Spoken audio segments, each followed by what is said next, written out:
وهيك بكون صار عنا سوفليه عربية شامية بامتياز. هي ممكن تكون أطيب سوفليه أكلنا بحياتكم. 140 ملي حليب، بنضيف لهم 60 جرام طحينة، بنسخن الحليب والطحينة لحتى يتماسكوا مع بعض، بنغليهم لمرة واحدة، هيك بكون غلى معنا الخليط. بنشيل الخليط على جنب لحتى يبرد. بنضيف 25 جرام طحين، بنضيف لهم 25 جرام زبدة بحرارة الغرفة. هلأ بنعجن الزبدة والطحين لحتى يصيروا معنا بهذا القوام. هلأ بنضيف على الطحينة الزبدة والطحين شوي شوي.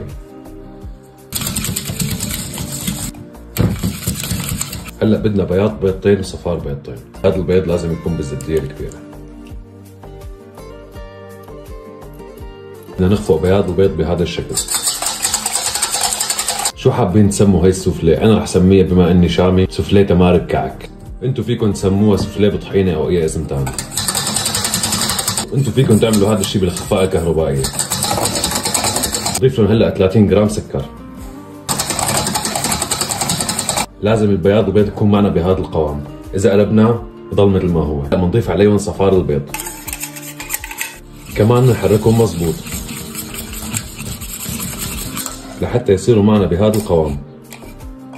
هلا بنضيف عليهم بياض البيض بشكل تدريجي.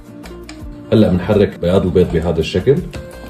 هلا فينا نقول عجينة السوفليه صارت جاهزة معنا. هلا بندهن القوالب بالزبدة بهذا الشكل. الزبدة لازم تكون بحرارة الغرفة. هلا بنرش سكر بقلب القوالب. لازم السكر يتوزع على كل القالب من جوا. بندقهم بهذا الشكل، هيك بكون صار عنا بكل القالب سكر. لازم العجينة تكون واصلة لهذا الحد من القالب.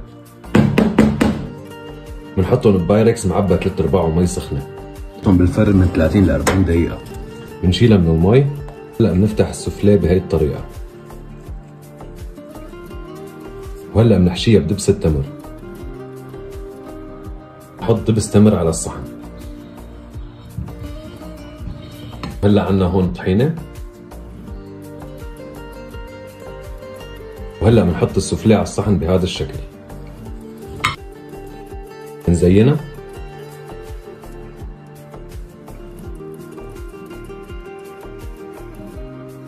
وهيك بكون صار عنا سوفليه عربية بامتياز.